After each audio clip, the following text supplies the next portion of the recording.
ರಾಜೇಶ್ ಅಂತ ಸುಳ್ಗಿರ್ ಪಕ್ಕದಲ್ಲಿ ಅಂಕಂಡಳ್ಳಿ. ನಾವು 20 ವರ್ಷದಿಂದ ಬರ್ತೀವಿ. ನಮ್ಗೆ ಕೊಂಡ್ಗ ಬರ್ತೀವಿ, ಏನೋ ಒಂದು 500,000 ಲಾಭ ಸಿಕ್ಕಿದ್ರೆ ಮಾರ್ಕೊಂಡು ಹೋಗ್ತೀವಿ.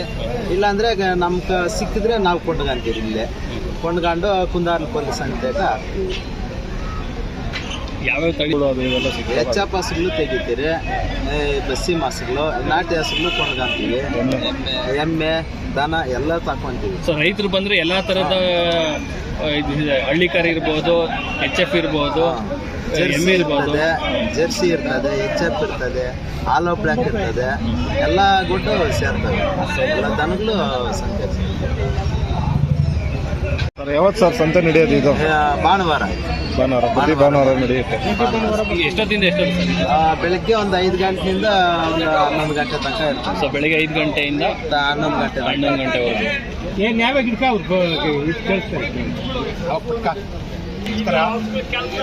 ಸೊ ಹಸು ತಗೊಂಡಿದ್ದೀರಿ, ಸೊ ಇದ್ರ ಬಗ್ಗೆ ಮಾಹಿತಿ ಕೊಡಿ ಸರ್, ಯಾವ ಥರ ಅಂತ. ನಮ್ಮ ಮಾನೂರು ತಾಲೂಕು, ಒಂಚೂರು ಜೋರಾಗಿ ಮಾತಾಡೋಣ. ಮಾನೂರು ತಾಲೂಕು ಲಕ್ಕೂರು ಹೋಬಳಿ, ದೊಡ್ಡ ಗ್ರಾಮ, ಹೊರನಹಳ್ಳಿ. ನಾವು 91,000 ಕೊಟ್ಟು ತಗೊಂಡಿದ್ದೀವಿ. ಸೊ 91,000 ಕೊಟ್ಟು ತಗೊಂಡಿದ್ದೀರಿ? ಹೌದು. ಸೊ ಏನು ವ್ಯವಸಾಯಿಕ ಗಾಡಿ? ವ್ಯವಸಾಯಕ್ಕೆ. ಸರ್ ಎಷ್ಟು ವರ್ಷದಿಂದ ಬರ್ತಾ ಇರ ಸರ್ ಸಂತೆಗೆ? ನಾವು ಒಂದು 10 ವರ್ಷದಿಂದ ಬರ್ತಾ ಇದ್ದೀವಿ. ಸೊ ಇಲ್ಲಿ ಯಾವ್ಯಾವ ತಳಿ ಸಿಗುತ್ತೆ, ಏನು? ಎಲ್ಲ ತಳಿ ಸಿಗ್ತದೆ.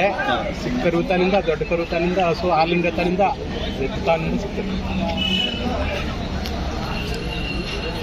ಸರ್. ಇವಾಗ ರೈತರು ನೋಡುವಾಗ ಕೈ ಕಾಲು ನೋಡಬೇಕು, ಸುಳಿ ಅದು ನೋಡಬೇಕು, ಅಷ್ಟೇ ಸರ್. ಅದೇ ಎಲ್ಲೆಲ್ಲಿ ಯಾವ ಥರ ಇಟ್ಕೋಣ ನೀನು ತೋರಿಸ್ತಾರೆ. ಇಲ್ಲಿ ಇರಬೇಕು. ಅದೇ ಹೇಳೋಣ ಕಂಪ್ಲೀಟಾಗೆ. ಇಲ್ಲಿದ್ರೆ ತಾವು ಸುಳಿ, ಇರಿ ಒಂದು ನಿಮಿಷ. ಹಾಂ, ಇಲ್ಲಿದ್ರೆ ತಾವು ಸುಳಿ, ಅಲ್ಲಿದ್ರೆ ಕೀಳು ಸುಳಿ.